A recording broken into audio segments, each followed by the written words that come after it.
Riboti-inĩ ya Ministry ya ũgima wa mwĩrĩ ĩgiĩ COVID-19, arwaru erũ 589 nĩo mandĩkithĩtio mathaa-inĩ 24 mahĩtũku gũtamba kwa mũrimũ ũyũ gũgĩkinyĩria gĩkĩro gĩa 11.8 harĩ igana.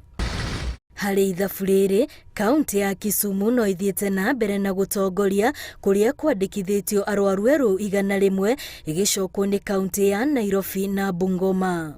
Harĩ kauntĩ 6 cia mbere riboti-inĩ ĩno, kauntĩ 5 nĩ iria irĩ ithũĩro rĩa bũrũri, ũndũ ũrĩa ũtũmĩte kanjũ ya magavana ĩrekererie mũkana kũrĩ mũingĩ wa kauntĩ ici, hamwe na ingĩ iria ihakaine na kauntĩ ya Gĩthumo. As the Council of Governors, we are working closely with the Kisumu County COVID-19 Multi-Agency Committee to ensure that the measures are put in place to contain further spread of the virus. Kanjũ ĩno yugĩte nĩ ũgwati mũnene mũingĩ kũhũthĩrĩria gũtherema kwa mũrimũ ũyũ, ũndũ ũrĩa wahota gũcũngĩrĩria mĩhaka ya kuo kũhingwo.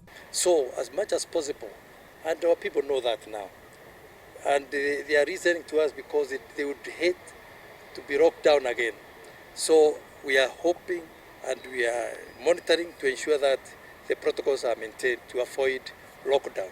Kumana na kwambatĩra kwa mũrimũ wa COVID-19 kauntĩ-inĩ ici, arĩa matahetwo njanjo nĩ marorio matigĩrĩre nĩ mathecwo nĩguo mĩĩrĩ yao ĩgĩe na ũhoti wa kũhũrana na virus cia mũrimũ ũyũ. Continue administering the second dose of AstraZeneca. The Council of Governors wishes to appeal to the citizens to ensure that they are vaccinated in government-approved facilities.